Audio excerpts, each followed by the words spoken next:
It's almost time and summer's around the corner. If you're fixing to fly out somewhere in the US without the need for an expensive rental car or pricey rideshare services, then you're in luck. In today's video, I'll be uncovering the top 10 most transit-friendly destinations in the US for jet-setters looking for a great vacation spot.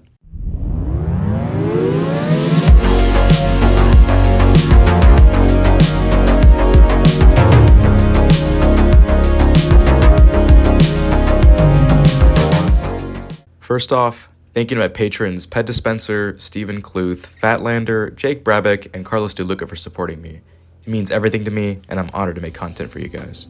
So a few days ago on Twitter, I asked my audience what American city they preferred for a vacation getaway.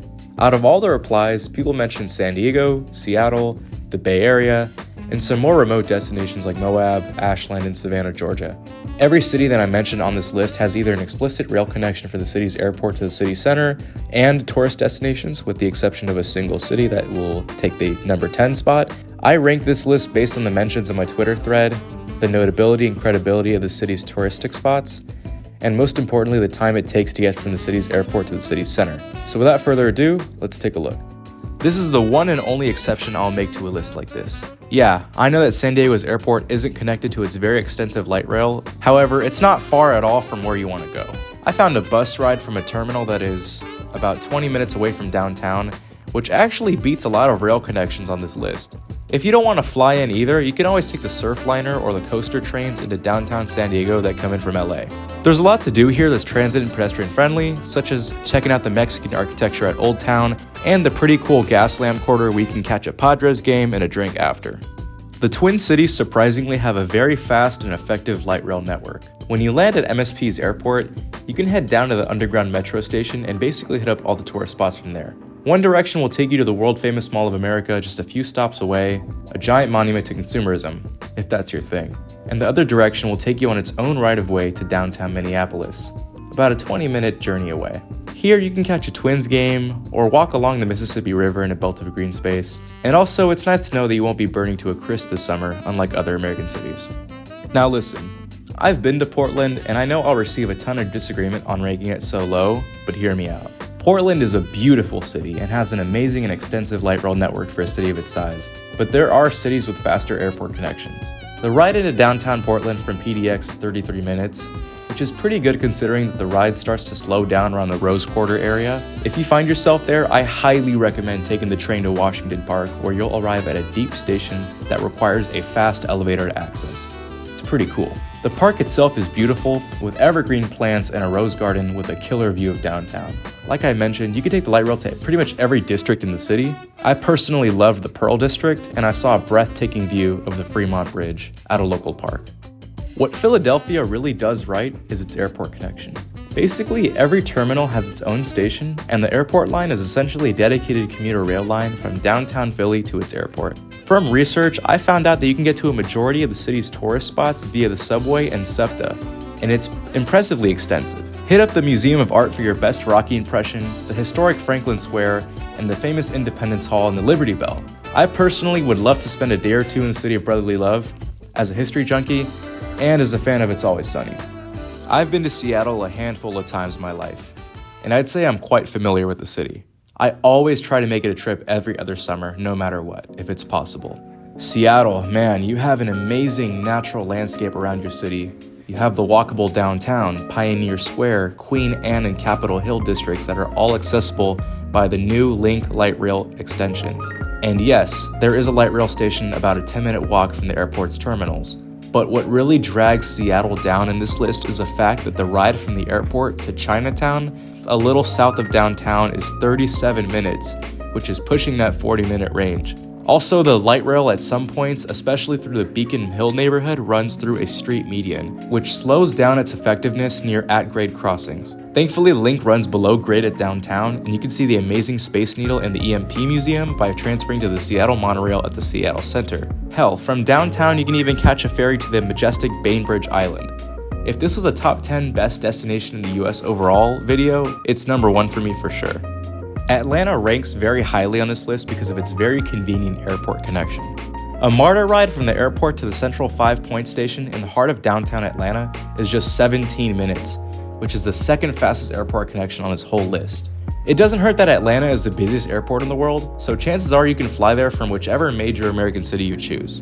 A great thing about the city is that most tourist attractions are right in the middle of downtown, like the Georgia Aquarium, the CNN Center, and Centennial Olympic Park. East of downtown at the King Memorial Station, you can walk to Martin Luther King's childhood home and namesake historical park, exploring the King Center complex. Weather warning though, for those who are humid and heat averse, maybe the city isn't for you during the summer. Interestingly, Washington, D.C. has 2 airports that you can choose to fly in from. Reagan National Airport flies as far as Seattle and San Juan, Puerto Rico, and there's a lot of destinations. Bonus points for that airport being a 9-minute journey to central D.C. For those flying in from international destinations, you're less lucky. Dulles International Airport is a whopping 47 minutes away when you take the metro all the way there from the Gray Line. So that takes the average of the two up to 28 minutes, which is still decent all things considered. As for central DC, there are tons of options in terms of stuff to do, and I can't do the nation's capital justice in this quick video. The White House, the King Memorial, the Smithsonian, the African American National Museum, the Museum of the American Indian, the Washington Monument, the Lincoln Memorial. I mean, it's a history and poli-sci nerds paradise, and I have got to visit as soon as possible. The Windy City, like DC, also has 2 airports. The smaller airport, Chicago Midway, is 25 minutes away from downtown via the L's Orange Line. It's definitely a smaller airport that's not served by massive airlines, just mainly Southwest and Frontier. Chicago O'Hare is a larger airport serving international destinations, and you can get there from the L's Blue Line or take an air train to a Metro transfer station. The Blue Line is quicker, technically speaking, at 39 minutes compared to 50 minutes, but regardless, O'Hare is kind of out of the way since Chicagoland is a big sprawl. Close to downtown, you can stroll along Lake Michigan, Millennium Park, or maybe you want to take the elevator up to the Willis Tower to take in the big view of the huge skyline. Check out a Cubs or a White Sox game if you want to check out the historic Wrigley Field or the not as cool Guaranteed Rate Field. Check out the Chicago River water taxis too. And I don't think your trip to the Windy City would be complete without eating some deep dish pizza and taking a selfie behind the metal bean thing. Technically speaking, New York City doesn't have a direct/no transfer airport connection for any of its airports, and that is very disappointing. From Newark's airport in New Jersey, you take an air train to a transfer station, and then from there it drops you off at Penn Station in just 27 minutes, which is impressive.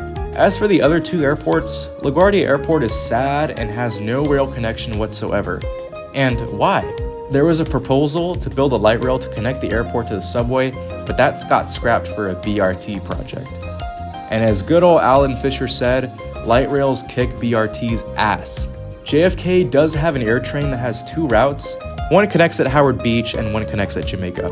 I was quite shocked with how long it takes to get to Manhattan from JFK, and it takes 50 minutes. My goodness. And sure, I guess Manhattan isn't the only place in New York worth visiting, but it takes an hour and 20 minutes just to get from Yankee Stadium from JFK. You could easily get around New York City without a car, from the Empire State to Times Square to the World Trade Center, Central Park to restaurants from cultures around the world. Chances are, it's a stone's throw away from a subway or commuter rail stop. So walk down to the platform, show your local busker some love by giving a buck or two for their guitar skills, and be ready to explore New York City. Before we get to our number 1 spot, I wanted to list some honorable mentions here. These are cities that have an airport rail connection but just didn't make the cut. St. Louis has a rail connection that takes about 34 minutes from its airport to downtown, but it's not as glamorous or touristy as some of the other cities on this list. Of course, I'd love to visit and catch a Cardinals game, but I'll put it at 11th place. Denver's nice, I've been before, but the airport train takes a whole 40 minutes to get to. I mean, the airport is huge and it's basically way outside of downtown, and this city takes 12th place because I don't envision Denver as an amazing summer getaway spot, at least for transit riders. Baltimore and Cleveland are 2 Rust Belt cities with airports that are about a half hour away by train, and they don't really stand out as tourist destinations. Although for Cleveland, I gotta check out the Rock and Roll Hall of Fame, and for Baltimore, listen, I'm a killer crab eater, I'll go. Dallas seems fun and all, but man, that airport connection is, get this, 45 minutes away. I know Dulles Airport is longer, but at least DC has a transit-friendly and a walkable city design. Dallas's downtown kind of looks like a Walmart parking lot with a few tall buildings in the middle. It's not really my thing. And finally, for our number 1 spot, we have the San Francisco Bay Area. Before you call me biased, I gotta explain why the Bay Area is so high. First off, San Francisco and Oakland's airports are very easy to access via rail. Oakland is just 23 minutes away from its airport via 2 BART lines. SFO is 27 minutes away through a 1 direct line that takes you just a few minutes away from your desired terminal. Climate-wise, while the rest of California is either scorching hot, on fire, or both, you can count on SF being a cool 60 to 70 degrees consistently. What's also cool about the city is that while you have BART serving the entire Bay Area, Muni Metro is a light rail line, sometimes going underground, that exclusively serves San Francisco. And from BART stations, you can take Muni to Golden Gate Park and Ocean Beach if you want to. Want to catch a Giants game at the best stadium in baseball? Muni and Caltrain are right there to whisk you. Oakland also has some fun things too. Check out Lake Merritt Park and North Oakland towards Berkeley for the most pedestrian and cyclist-friendly neighborhoods in the Bay Area. Hell, there are even some quaint towns like Lafayette and Orinda that are BART accessible that are amazing and very walkable. I promise you that San Francisco, Oakland, and the whole Bay Area as a whole unfairly get a bad rep. So yeah, with the Bay Area at number 1, that'll go ahead and wrap up my top 10 list. So that's the end of my list. Feel free to argue in the comments about what cities I'm missing. I really wanted to make a quicker video and try out this format, and I hope you all enjoy it. I'm going to try and branch out away from just making videos about different transit systems, although of course I'll still do that, but I want to expand my topics that I talk about on this channel. Check out my Patreon and other social media stuff if you haven't already, and your support really drives me to make cooler content. Again, thank you so much if you made it this far, and I'll see you next time.